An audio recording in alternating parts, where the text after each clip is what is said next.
NTPC के pocket में police प्रशासन, प्रशासनिक ऑफिसर या पुलिस ऑफिसर या सरकार क्या एनटीपीसी के पॉकेट में नहीं है? ऐसे ही इतना सारा फोर्स आ जा रहा है। और हमारे माननीय मुख्यमंत्री जी, क्या वो पुलिस मंत्री नहीं है?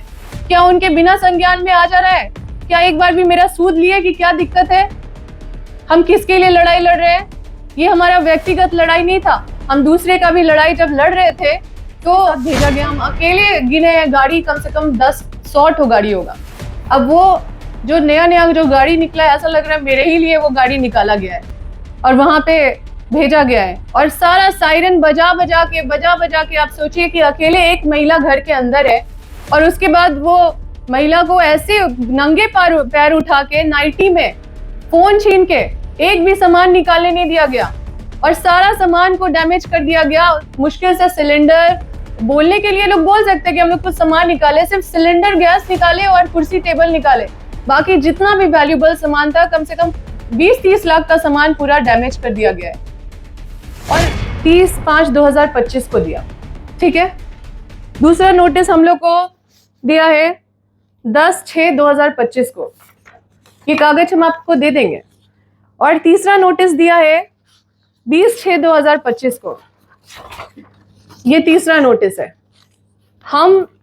और जब चौथा नोटिस दिया तो ये बोलते हुए दिया, और सारा नोटिस सीबीए एक्ट के तहत मुआवजा निर्धारण करने से संबंधित है।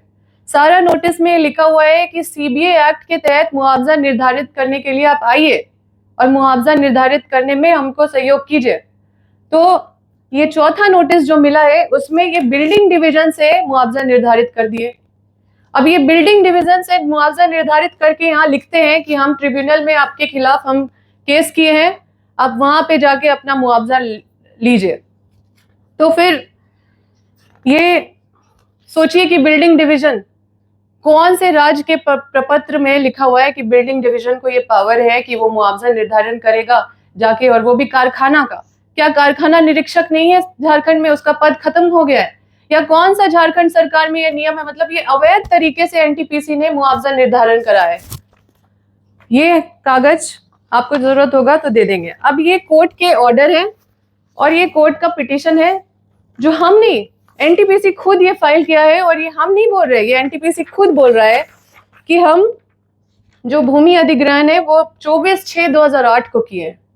आप 24/6/2008 को भूमि अधिग्रहण किए हैं और 25 को हमको नोटिस दे रहे हैं मुआवजा निर्धारण करने का। तो क्या इनको नहीं पता है कि हम पे कौन सा कानून लागू होगा? कि 2013 लागू होगा, 2013 का नया अधिनियम लागू होगा।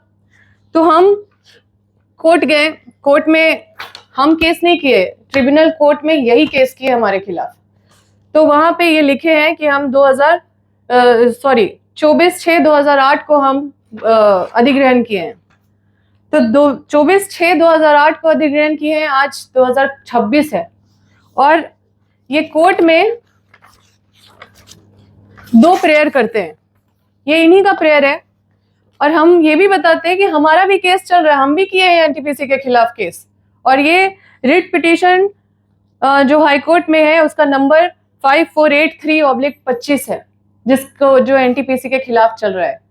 तो ये रिट पिटीशन में हमने भी आईए फाइल किया था, आईए नंबर 540/2026 है, जिसमें हमने स्टे के लिए मांग किया था कि जबरन ये हमारा घर तोड़ने का प्रयास या साजिश किया जा रहा है, इसमें तुरंत स्टे लगाया जाए। और यहाँ पे जो एनटीपीसी ने प्रेयर किया, ये बहुत मजेदार प्रेयर है, आपको सुनना चाहिए। एक प्रेयर किया है कि नेसेसरी डायरेक्शन, मतलब डायरेक्शन दिया जाए, ये क्लेमेंट को डायरेक्शन दिया जाए विद कि रिमूव द स्ट्रक्चर को रिमूव करने के लिए, और विड्रॉ द एफोरसेड कंप्लेंट केस। इतना मतलब हम कोई केस किए हैं हजारीबाग में, उसको विड्रॉ करने के लिए, ये सोचिए इनका इतना हिम्मत है, इनका मतलब गुंडागर्दी कोर्ट में भी चल रहा है कि ये कोर्ट में प्रेयर कर रहे हैं कि ये जो फलाना केस कंप्लेंट केस नंबर है इसको विड्रॉ करने के लिए बोला जाए, तब जाके इनको मुआवजा मिले। और ये मीडिया में आके बोल रहे हैं इनको मुआवजा मिल गया है, हम तो ये ऑर्डर आपको दे रहे हैं। ये इस तरह का प्रेयर कर रहे हैं, तो आप समझ सकते हैं इनका मंशा क्या है।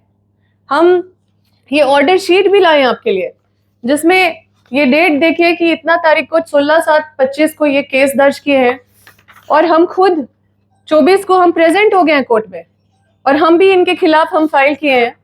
और उसके बाद 13 तारीख को जब हम प्रोटेस्ट के साथ चेक लेने के लिए हमारे पार्टी गया, जब योगेंद्र साहू जी प्रोटेस्ट के साथ मतलब विरोध के साथ चेक लेने के लिए जब कोर्ट में गए, तो इन्होंने तुरंत एक उसी दिन पिटीशन डाला कि इनको चेक नहीं मिलना चाहिए, पहले ये केस वापस ले, पहला, और दूसरा कि अपना स्ट्रक्चर खत्म करे। और हमने जो हाई कोर्ट में स्टे के लिए प्रेयर डाला था उसका नोटिस उनको मिला, और उसका नोटिस उनको मिला है, जवाब देने के लिए उनको जो तारीख मिला है वो 19/3/2025 को मिला। अब 19/3/2000 नहीं, सॉरी 14/3/2026 को इनको नोटिस मिला, और 19/3 जैसे ही इनको स्टे का नोटिस हाथ में मिल गया, 19/3/2026 को ये जाके 2000 फोर्स के साथ घर को ध्वस्त कर दिए। अब सोचिए कि इतना इनका जो इतना हिम्मत कहाँ से आया। कोर्ट में मामला चल रहा है, कोर्ट में इनको रिप्लाई फाइल करने के लिए बोला जा रहा है, कोर्ट में हमारा बहस के लिए पेंडिंग है मैटर, हमारा इनको भी ये भी आ रहे, हम भी जा रहे हैं, और इसी मामले पे ये कोर्ट में चल रहा है। आप सोचिए कि जो हमारा संविधान का जो 14 अनुच्छेद है, जिसमें right to equality before law, मतलब कानून के नजर में सबको बराबर, और अनुच्छेद 21 जिसमें कहता है कि right to life and personal liberty, जिसमें कि हमको सम्मान से जीने का अधिकार है, और जब तक कि कोई न्यायिक प्रक्रिया नहीं हो तब तक हम मतलब हमारे जो स्वतंत्र जो अधिकार है उस पर कोई बाधा नहीं डाल सकता है। लेकिन ठीक ही राहुल गांधी जी बोलते हैं कि संविधान मर रहा है। आप सोचिए संविधान का धज्जी नहीं उड़ रहा है तो क्या उड़ रहा है। आप सोचिए कि जब तीनों जो, अब तो चौथा स्तंभ है, लेकिन जब तीनों स्तंभ जब इस तरह से काम करने लगे तो ये संविधान का कहाँ ये संविधान है। आप देखिए कि इस तरह से जो कार्रवाई किया गया और जो इतने सारे फोर्स के साथ भेजा गया, हम अकेले गिने हैं गाड़ी कम से कम 10-100 गाड़ी होगा। अब वो जो नया जो गाड़ी निकला है, ऐसा लग रहा है मेरे ही लिए वो गाड़ी निकाला गया है और वहां पे भेजा गया है, और सारा सायरन बजा बजा के आप सोचिए कि अकेले एक महिला घर के अंदर है, और उसके बाद वो महिला को ऐसे नंगे पैर उठा के नाइटी में फोन छीन के एक भी सामान निकालने नहीं दिया गया, और सारा सामान को डैमेज कर दिया गया। मुश्किल से सिलेंडर, बोलने के लिए लोग बोल सकते हैं कि हम लोग कुछ सामान निकाले, सिर्फ सिलेंडर गैस निकाले और कुर्सी टेबल निकाले, बाकी जितना भी वैल्यूएबल सामान था कम से कम 20-30 लाख का सामान पूरा डैमेज कर दिया गया है। और जो भी डैमेज सामान भी कुछ लोग वहां पे निकाल के रखे थे उसको भी पुलिस उठा के ले गया। तो हम ये सारा कागज आपको सौंपते, आप अपना अनुसंधान कीजिए कि क्या ये न्याय है। और ये एक थ्रेट मैसेज है झारखंड के रैयतों को जो देने का कोशिश किया गया है झारखंड पुलिस के द्वारा या कॉर्पोरेट के द्वारा।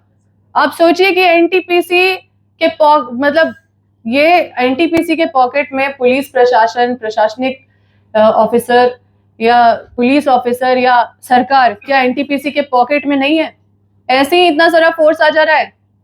और हमारे माननीय मुख्यमंत्री जी, क्या वो पुलिस मंत्री नहीं है? क्या उनके बिना संज्ञान में आ जा रहा है? क्या एक बार भी मेरा सूद लिए कि क्या दिक्कत है? हम किसके लिए लड़ाई लड़ रहे हैं? ये हमारा व्यक्तिगत लड़ाई नहीं था। हम दूसरे का भी लड़ाई जब लड़ रहे थे तो समझौता कर लेते थे जो रैयत है, क्योंकि वो गरीबी में थे, उनका झोपड़ी टूटता था, घर टूटता था, तो उनको कुछ हल्का फुल्का मुआवजा मिलता था, तो हम उनकी भी लड़ाई लड़ते थे। और उसके बाद फिर पता चलता था कि 2-4 लाख रुपया लेके वो बोले मैडम हम लड़ नहीं पाएंगे, छोड़िए ना। तो हम इस लड़ाई को उस आधार बना के पूरे क्षेत्र का लड़ाई, पूरे समझिए कि पूरे झारखंड का लड़ाई, इसी लड़ाई को हम समझ रहे थे।